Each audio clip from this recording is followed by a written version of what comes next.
Hello and welcome to another episode. I am Brian, the Unskilled Commander. This is my gameplay series where I take 4 of my decks and pit them against each other to try and find their weaknesses and make them better and improve with both my deck building and my actual playing of Magic. Thanks for tuning in. I hope you stick around. Please subscribe, throw some likes around, all that jazz. And we are going to go ahead and jump in. As always, we've skipped the first 3 turns to get past a lot of the play a land and passes. And we played a few spells. I will get to them as we hit each of the different decks. So we're starting turn 4 over here with my legendary deck, and we've actually gotten some stuff done. We got 3 lands, we got a Soul Ring, which was turn 1, I believe. We've got Dryad of the Elysian Grove, 2/4 that lets you play an additional land on each of your turns, and lands you control are every basic land type in addition to their other types. Actually, that should be on the field because we can play an extra land. So, we also got Jensen Carthalion Druid Exile, the commander of the deck, a 2/2. Whenever you cast a multicolored spell, scry 1. If that spell was all 5 colors, you make a 4/4 angel. You can also pay 5 mana and filter it through Jensen to make 1 of each color. This deck, out of all of them, is probably the weakest, but we untap over here, upkeep, draw. I'm going to play Ragran Triome, comes in tapped, and second land for turn, I'll play a Shattered Sanctum. Comes in tapped unless you control 2 or more other lands. I do, so it's untapped. Awesome. I will tap the Soul Ring for a Thought Vessel, no maximum hand size, and taps for colorless. And then 1, 2, 3, 4, mana fixing through the Dryad to play Knight of New Alera, a 2/2. Each other multicolored creature you control gets +1/+1 for each of its colors, which is pretty cool. So he doesn't get any boosts, but Jensen does. So now Jensen's a 4/4. And of course, unfortunately, it says others, so the Knight does not buff itself. It is a multicolored spell, though, so I get to scry 1. It's a Path to Exile. I guess we'll leave that on there because that's a good card. And I kind of want to get more legendary creatures out. That's kind of part of the problem.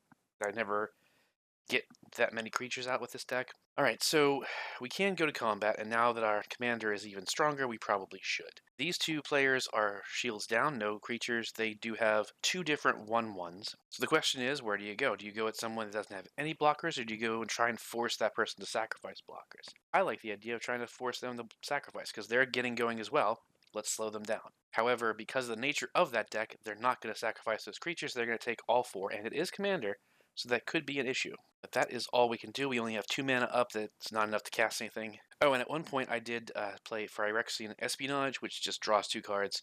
Wasn't able to kick it, so that's all I did. We're going to pass turn. I hope everyone out there is having a good day. If you're not, I'm sorry to hear that, and I hope your day gets better. We're going to untap over here, upkeep, draw for turn. I will play Luxury Suite, comes untapped because I have multiple opponents. And then I will tap 1, 2, 3, and play Phial of Gadriel. If you would draw a card while you have no cards in hand, draw 2 instead. If you would gain life while you have 5 or less life, you gain twice that much, and you can tap it to add 1 mana of any color. So it's just a mana rock, but it does have cool little abilities should things get super dire. This is my Dalek Emperor deck, so the idea is we've got Changeling Outcast and a Universal Automaton. Both changelings. The changeling outcast can't block and can't be blocked, which is nice, but they're just 1/1s. The idea is that the Dalek Emperor himself has affinity for Daleks, so these 2 are making that cheaper to come out. So that means next turn, turn 5, I will be able to cast the 7-drop commander, which is pretty cool.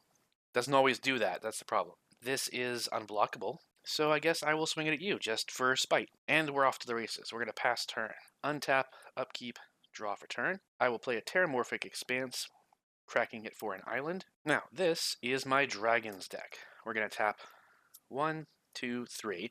Tap the Pristine Talisman that I drew, or that I played earlier.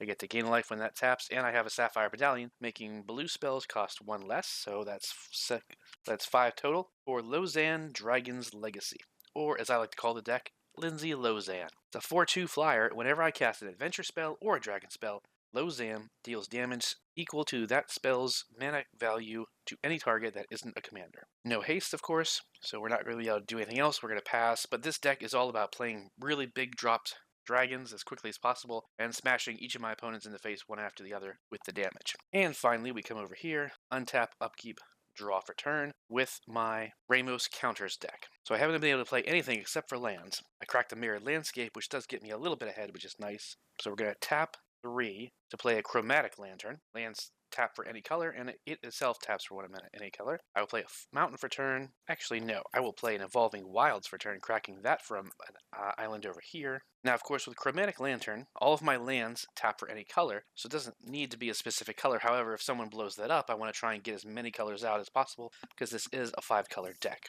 I will then tap my last 2 mana to play Rampant Growth. Search for basic land, put it on the battlefield, tap. So now I will get a swamp because I have a mountain in my hand. This way, every color should be represented at this point. Well, it will be next turn for sure. And I'll definitely be able to cast my commander. However, I am shields down for yet another turn. Not the best, but we're going to pass.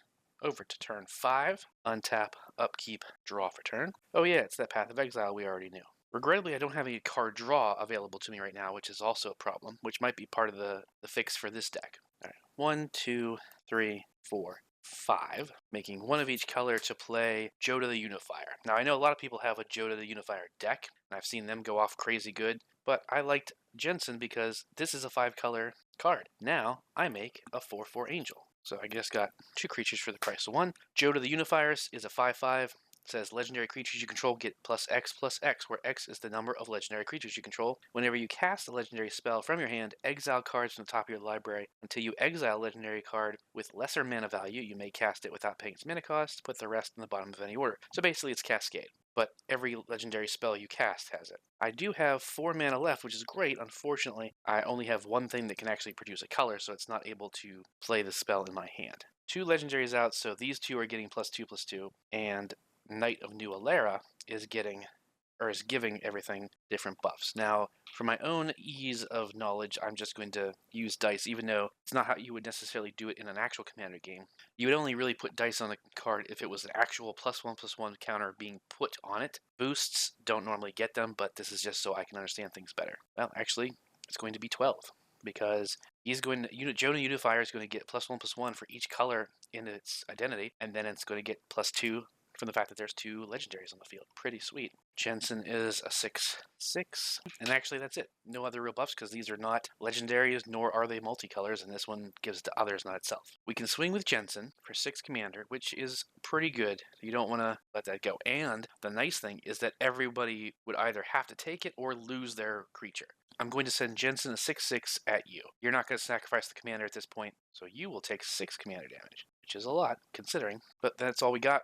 We go past turn. What's nice is we do have a flyer. So untap, upkeep, draw for turn. I will play a swamp. 1, 2, 3, 4, 5, 6, 7. We will play the Dalek Emperor. A 6/6 affinity for Daleks, as we said. Other Daleks have haste. At the beginning of combat on your turn, each opponent faces a villainous choice. That player sacrifices a creature they control, or I make a 3/3 Dalek artifact creature token with menace. Starting over here, do you want to sacrifice your commander? No, I don't. So I get to make a Dalek. You've got none, so I absolutely get to make a Dalek, which is pretty sweet. Now, you actually could. The question is, do you want to? The Daleks are going to have menace. These Daleks have menace. These ones would not. And they're only 1/1s. Now, this one can't be blocked, so I will swing that, but and these Daleks have haste, which is really nice. So basically, I would hold back these 2 and just swing with those 3. However, they're 3/3s. You can absolutely stack block a bunch of... You could kill 2 of them. They're going to say no. We're going to get an extra Dalek. So I believe what I will do is I will send these 2 Daleks at you and this unblockable at you. So you'll take 1 and you'll take 6. We leave 1 Dalek up for ourselves to block, although we're pretty sure that's that Angel's going to come this way. But that's all I can do. I got 1 mana, not a thing I can do with it. We're going to pass turn. Untap, upkeep, draw for turn, playing a mountain. So 1, 2, 3, 4, 5, and blue spells costs 1 less to cast Archive Dragon. It's a 4/6 flyer with Ward 2, and when it enters the battlefield, scry 2. So let's scry 2.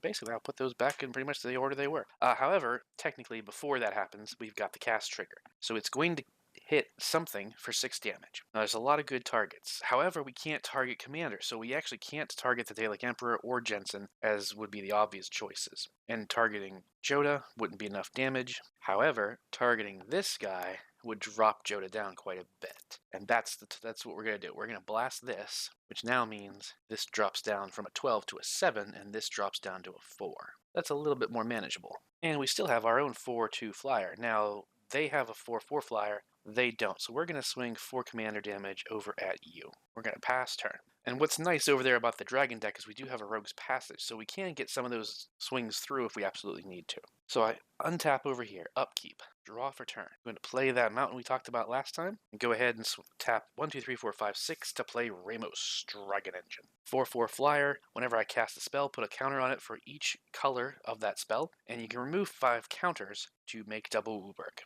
I still have 2 mana, which I can use. So we will tap 1, 2, and play Winding Constrictor. That's a 2-color spell, so Ramos automatically gets 2 counters. If 1 or more counters would be put on an artifact or creature you control, that many plus 1 of each of those kinds of counters are put on that permanent instead. If you would get 1 or more counters put on you, same thing. So that's going to help ramp Ramos up very good, if it's allowed to stay. But neither of them have haste, so we're going to pass to what I believe should be turn 6. So untap, upkeep, draw for turn. I'm going to Canopy Vista. I do not have any basics out, so it comes in tapped. But I will go ahead and tap 1, 2, 3, 4 to play the enchantment Glory of Warfare. As long as it's my turn, creatures get +2/+0, and when it's not my turn, they get +0/+2. Now I do have that Path to Exile. Probably should get rid of the Dalek Emperor. This is a multicolored spell, first of all, so I will scry rather. I will definitely leave that there. And unfortunately, that is not a legendary spell of any kind, so it's not going to trigger anything. So what I believe we'll do, we currently, because of this buff, we have a 9/7 and a 6/4. So I'm definitely going to do this. I'm going to tap for a white and Path to Exile your commander, which sucks because it's going to be really hard to recast it, but that's kind of the point. That's why you do it. They get to get a basic land out, and then we will go to combat. I will swing Joda at you. You've got 4 you can block with.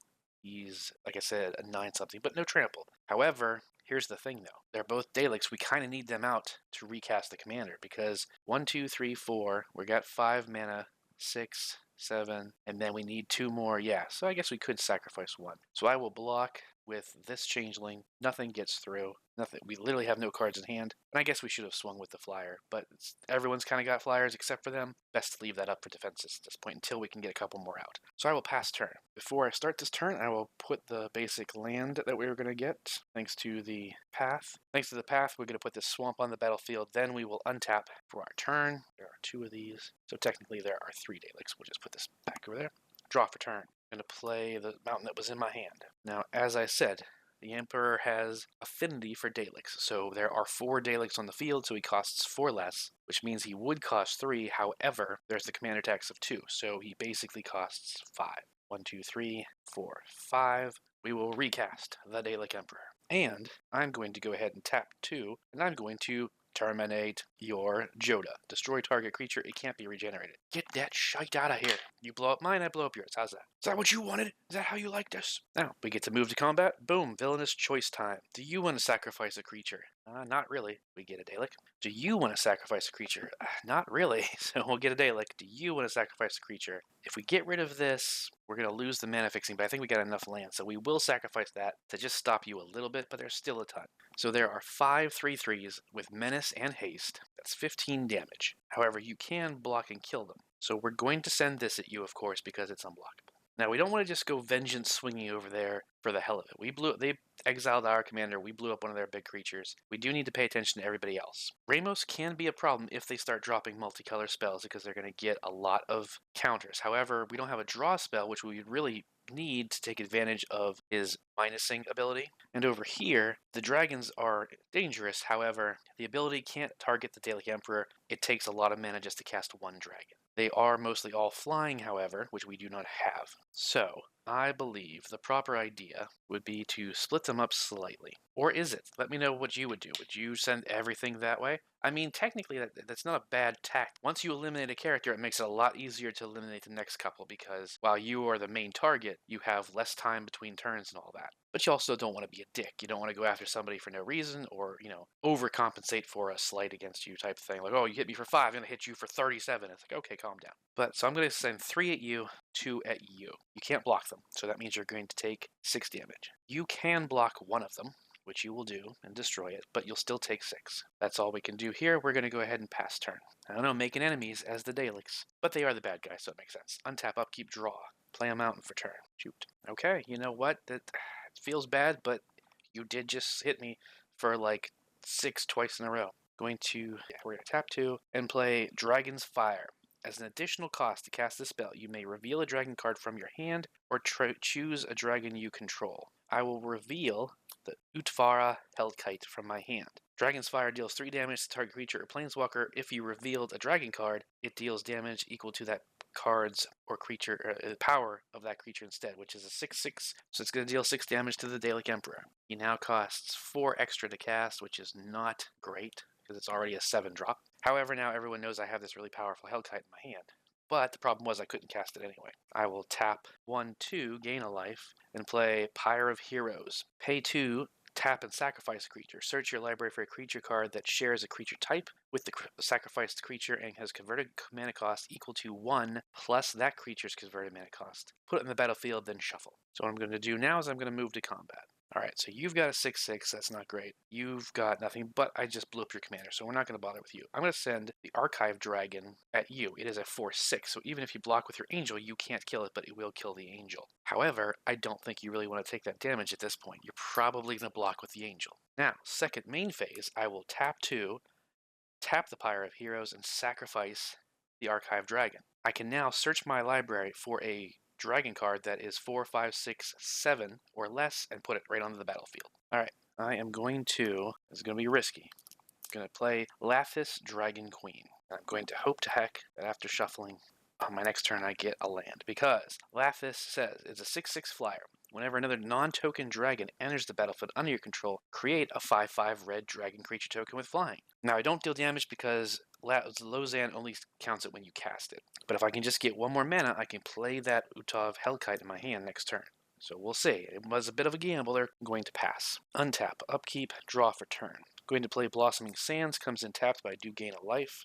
I'm going to tap 1, 2, 3, 4, 5, and 6 to cast Enduring Scale Lord. Whenever 1 or more counters are put onto another creature you control, you may put a +1/+1 counter on Enduring Scale Lord. However, on cast, it is a 2-color spell. I get to put 2 counters on Ramos, but with Winding Constrictor out, I get to put an extra 1, so that's 5. Then Enduring Scale Lord enters the battlefield, and we can go ahead and get that +1/+1 thing going. Okay. So here's what we're going to do. This is going to be an interesting play if it works. But it should because, yeah, why not? We're going to move to combat. We're going to swing our 9/9 commander. We're going to send it at you. What's funny is, oh man, the Dalek Emperor has commander damage from all 3 commanders. However, second main phase, we're going to go ahead and remove 5 counters to make double Wooburg, and then tap these last 2. This command, the Chromatic Lantern for white, and then so that's 10, 11. We're going to bring in Mycaeus, the Lunarch, enters with 11 counters on it. And whenever a +1/+1 counter is put on another creature you control, put a counter on Scale Lord. But with this out, this should actually be 12, and this should be 2. Heck yeah. Now, Mycaeus says, tap it to put a counter on Mycaeus, or tap it and remove a +1/+1 counter from Mycaeus and put a counter on each other creature you control. Having 12 on him is great. Now, of course, I don't have any mechanics in the deck to keep untapping him, regrettably, because it's not built around him. That would be a fun way to build him as a commander, I think, but even so, once a turn, until he gets blown up or something like that, I can just keep pumping up all of my creatures. We've already went through combat. That was second main phase. We're going to pass to turn 7. Untap, upkeep, draw for turn. So we're going to tap 1, 2, 3, 1, 2, 3, 4, 5, and filter that through Jensen for 5 of one of each color. Then 1, 2, 3, 4, 5 for the other half to play Primeval Spawn. It's a multicolored spell. We get to scry 1. We're going to leave that there, but we also get to make a 4/4 angel because it has all 5 colors. Primeval Spawn is a 10/10. If Primeval Spawn would enter the battlefield and it wasn't cast, or no mana was spent to cast it, exile it instead. It's got Vigilance, Trample, and Lifelink. When it leaves the battlefield, exile the top 10 cards of your library. You may cast any number of the spells with total mana value 10 or less from among them without paying their mana cost. Super awesome. This is currently a 12/10, and as soon as we pass, it'll be a 10/12. This is blah blah. You'll get that from Glory of Warfare. Very, very cool. We're going to go ahead and pass turn. Now we are kind of building back up again to be a threat. I'm pleased. The legendary deck is doing all right this turn, or this game. We're going to untap. Draw for turn. 6 Daleks. Well, let's see. 5 and 4 is 9, 10, 11. We need 11. 1, 2, 3, 4, 5, 6. Yeah, actually, we have enough. Red and black, and then these 5, that makes up Dalek Emperor's normal casting cost. He costs 4 extra, this makes it 3 extra, 1, 2, 3, actually, because that is a double. Boom, the Dalek Emperor is back, baby. And we're going to go ahead and tap 1, 2 to play Agent of the Shadow Thieves. It's a background legendary enchantment. Commander creatures you own have, whenever this creature attacks a player, if no opponent has more life, put a counter on this creature and it gains Death Touch and Indestructible until end of turn. Can't do that just yet, but we're going to go ahead to our villainous choice. Do you want to sack anything? Unfortunately, no. Do you want to sack anything? I really don't. That's the problem, because we're gearing up. We're finally doing good stuff. Do you want to sack anything? Well, no, because we only have 2, so that can block one thing. See, now we've got 8/3/3 Daleks with haste and menace. This is how the Dalek Emperor can, in fact, get crazy good. Because you can't just destroy the Dalek Emperor. You have to get rid of all the little Daleks because they help bring him back out. So even with the commander tax, it gets negated pretty quick, and he can come right back out. So that has Summoning Sickness. We're going to go ahead and swing. Now, what is the biggest threat? I'm thinking it's you. However, you've got a 12/12. I mean, you have a 10/10. You're actually not much of a threat at this point. It's, because you only have 2 creatures. However, splitting things up is kind of bad. So flying on the ground, we kind of need to keep something on that ground for blocking, I guess. So let's say we keep 2 Daleks up for blocking. That drops this down to 6 available. We're obviously going to change we're obviously going to send the Changeling Outcast at you. That's one you can't block. 6 times 3 is 18 damage. Yeah, we're just going to send it all. More would get through if I sent it there, because you can only block 1. Actually, you can only block 1 as well. So we're sending it all at you. You've got the most life anyway. So obviously we're going to block using these 2. There's a 6/6 and a 12/12 to block. One of them goes down to 5, destroys it, and then 15 damage. Solid hit. Still have a little bit up for blockers, which is decent. We're going to pass turn. Untap, upkeep, draw for turn. Dang it, it's not a land. However, amusingly enough, it is a Blasphemous Act. I don't know that I want to do that just yet because we've been taking damage, but everyone else is kind of focused on the others now. 1, 2, 3, 4, and 5. We gain a life off of the talisman, and we're going to play the background Dragon Cultist. Commander creatures you own have, at the beginning of your end step, if a source you control dealt 5 or more damage this turn, create a 4/4 red dragon creature token with flying. Problem being, you have flying blockers, so do you. We'd have to send it here, but we want that. We're going to do it. We're going to send 6 at you in the air because we need to get that token. Boom. We dealt 5 or more damage, so we make the 4/4 red dragon. Now I'm tempted, you can use the Pyre of Heroes, but unfortunately I can't because it doesn't have a mana cost. So it would literally be, I'd be searching for a 1-drop dragon, which isn't a thing.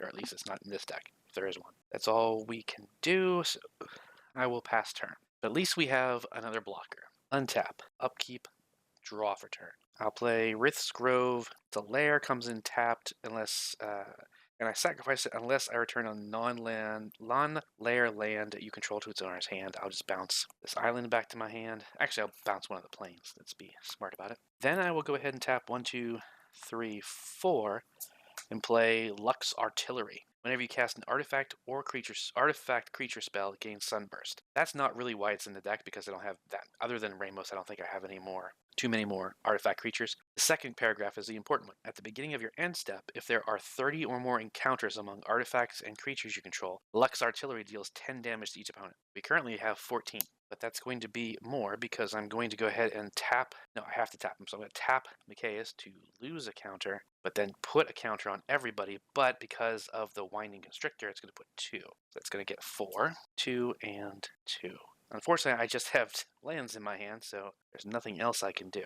I put counters on 2 other creatures, which means Enduring Scale Lord is going to get big. When 1 or more counters are put on another creature I control, I put a counter on him. So I think that's 2 instances, so he would get 2 counters, but because of Constrictor, he's going to get 4, which puts him up to 8. So 10 counters, 21 counters, 23 counters. We're almost there already. Probably, basically another round of Micaeus and it'll trigger. So they all have to start doing something to me quite quickly. That was all beginning. I don't think we want to attack because we've got a lot of Daleks coming and we're at 20 life. We need those flyers up as well, so we're going to pass turn. I think it's turn 8. Might be turn 9. I may have missed one. Untap, upkeep, draw for turn. So now I will, let's see if I can do this without going through Jensen. So blue, white, red, black, and green. There we go. And then I just need one more to play Two-Headed Hellkite. So, multicolored spell, I get to scry 1. I will leave that there. And then, because it's a 5 colors in it, we're going to go ahead and make another angel. It is a 5/5 flying menace haste. Whenever Two-Headed Hellkite attacks, draw 2 cards. So that's actually important. We probably want to try and do that. And we've got the temporary buff from Glory of War.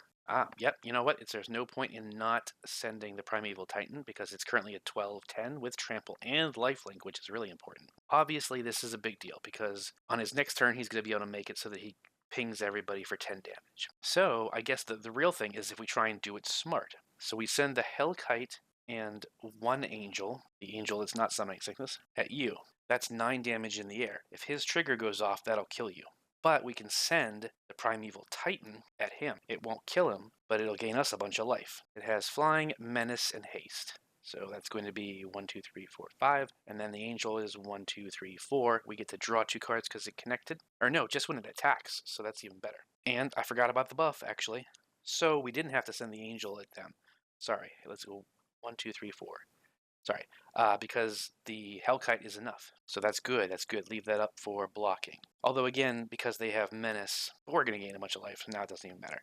We're sending a 12-10 at you. The thing is, we do have to be careful because they can block and destroy it. However, it would kill a bunch of us. It would destroy most of my creatures. Do we just take 12? I mean, it's a really, really risky gambit. And then, of course, they gain 12, because now we're down to 8. Everybody else can start swinging in. Yeah, that might have been a bad play. Maybe we shouldn't, because the Daleks are going to outnumber us easily enough. Darn it. Well, unfortunately, putting that Lux Artillery really made this character a pretty big target. So here's the thing. If we send the Primeval Titan, which is a 12-10 at you actually have a 12-12 to block it. They'll both die, but that's the point. They'll both die. Now, that'll help slow down that thing, and you will still gain the life off of it. So I guess that's what we do. We block with the Enduring Scale Lord. Nothing, you don't take any trample damage, but you do gain 12 life. Pretty impressive. Now we go ahead and move the second main phase. Tap the Soul Ring for the Glass of the Guild pack. Multicolored creatures get +1/+1. But of course the card draw was on attack, so we couldn't have played it. And yeah, I will go ahead and pass. Untap. This goes back up to 7 Daleks. Draw for turn. Yep, seems like a good idea. 1, 2, 3, and 4 to play Blood Curdle. Destroy target creature. We're going to destroy Michaelis, because, obviously, that's gets to go. And I put a Menace counter on a creature I control, which is cool because the Dalek Emperor doesn't have Menace natively. So now he's got one. Using this really cool Infinitokens tab that I have. I obviously use the Infinitokens there, but I just got these at Commander Sealed. Not sponsored or endorsed or anything, but go check out the Infinitokens website if you don't have them already. They're pretty awesome. I'm going to go ahead and move to combat. Choice time. You get to sacrifice something. Problem, nobody really should, but at the same time, that just makes it even tougher to survive. No. Especially since you just blew a bunch of our stuff. They could get rid of one of their angels, but it's flying. You don't have flying, so no. That's 10. That's 30 damage right there with Menace. So we're going to swing the Dalek Emperor at you, because that's going to trigger the Agent of the Shadow Thieves. So it's going to get a +1/+1 counter, and get Indestructible and Death Touch until end of turn. So now it has Menace, Death Touch, Indestructible, and it's a 7/7 with Menace. We're definitely going to send this at you, which is unblockable. We'll just take that right now. If we send all 10 of these, the point is you would block the commander with this, and then you would take 30 damage. You could outright kill them, but while they're not a threat anymore. But I think with the Primeval Spawn gaining them life and gaining 2 cards, I think it has to be them. And yeah, you sacrifice the 2 angels to block the Dalek Emperor, and then you take 30. It's a crazy, crazy hit. Now, shoot, I can't do it. I don't have enough mana. Darn it. Okay, that's fine. There's a card I can only cast if my opponents have taken damage, but it needs 4, and I have 3. Womp womp. We're gonna pass turn. So it's untap over here. Upkeep. What do we got? Land? No, not a land. Darn it. Well, we do still have that Blasphemous Act, but that's just gonna hurt me too. Let's go 1, 2, 3, gain a life. 4, 5, and play Practical Research. Draw 4 cards, and then discard 2 unless you discard an instant or sorcery. Great. I will discard March of the Swirling Mist because it's an instant that just draw spells. I will play Is It Guildgate? Enters the battlefield tapped. It's a land, but I mean, if we make it long enough. Oh, actually, I do get to untap 1 land because blue spells cost 1 less. So I do have 3 mana. Yeah, you know what? Okay. 1, 2, 3. No, it costs 1 less. Yeah, whatever. 4, search the Count's Castle, which is actually Thirst for Discovery. Draw 3 cards, then discard 2 unless I discard a basic land. Wow, it was all land, so I will discard a basic mountain. That was a land chunk there. All right. Now, of course, the fact that we have the most life will make us a bit of a threat as well. So the question is, where do we send our 6 damage? Can't get through there. But these two are nice and primed. I mean, we're probably going to have to deal with the Primeval Titan. They'll probably send it at us. So I guess we send 6 at you in the air. And then that makes me, ba-boom, another 4/4 dragon to block with. Okay.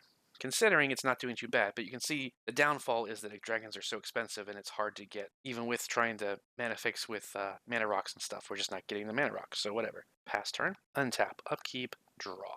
Play, forest for turn, tapping 2 for Ozlith, the Shattered Spire. It's a legendary artifact that says if one or more counters will be put on a permanent, you put an extra one on, basically. We cast a green spell, which will give 2 extra counters onto Ramos. And we have a literal land in our hand, and that's all. Nothing that can draw us. Okay, well, we will tap for a green and one other and tap the Shattered Spire. Put a +1/+1 counter on target artifact or creature you control only as a sorcery. So it's going to end up putting 3 counters onto something. We'll put 3 counters onto Ramos. So it is now 12/12 flyer. So again, we can kill... Oh wait, Primeval Titan died. Why is that still there? Yeah, I'm like, hang on. I sacrificed the Enduring Scale Lord for that. So that makes things a little easier. Now we don't have to worry about that. We still got the 5/5 flyer. We have to take them out, right? It's 12, they have 10, we swing at you. I mean, it's commander, but that doesn't even matter at this point. Boom.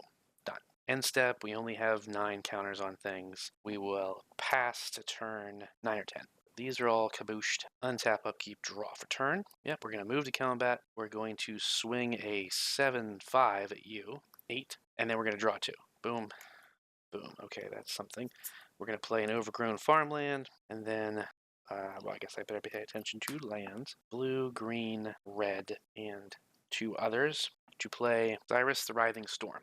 It's multicolored. We get to draw, or we get to scry. I will actually move that to the bottom because that's just a mana rock we don't need right at this point. Whenever an opponent draws a card except the first one they draw, we make a 1/1 snake. Whenever deals combat damage to a player, you and that player draw that many cards. Very cool, but nothing we can do. Of course, this is second main phase. But we have a flyer to block with, and it's a 3/5. We're going to pass turn. It didn't do too bad so far, the legendary deck. Untap over here. Upkeep. Draw for turn. We're going to swift water cliffs. We're going to gain a life off of it coming in tapped. And then, obviously, 1, 2, 3, 4, 5, 6, 7, 8. We gain a life. Utvara Hellkite. Flying. When a dragon you control attacks, make a 6/6 red dragon creature token with flying. Couple triggers here. Non-token dragon enters the battlefield, so I make a 5/5 dragon. And 6, 7, 8. We get to send 8 damage somewhere. 8 damage at your face. 3, 4, 5, 6, 7, 8. And I think that's game, really, because now we just move to combat. You don't have any flyers,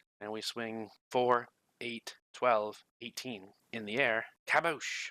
Dragons is your winner. Hopefully I didn't make any major mistakes throughout the game, but there you go. You leave dragons alone too long, they go do something crazy like this. But the thing was, they really weren't any kind of threat. They would only have like 1 dragon or 2 dragons up for defense, and they weren't attacking. They weren't even playing dragons to smash into people's faces with the damage. So to me, at least, it made sense to leave them alone for all those turns. But there you see what happens. I hope you enjoyed the episode. I hope you saw some cool cards that you want to put in your decks. If you think of any ways to make any of these decks better, if you got suggestions, take cards out, put cards in, let me know in the comments, and I will see you next time.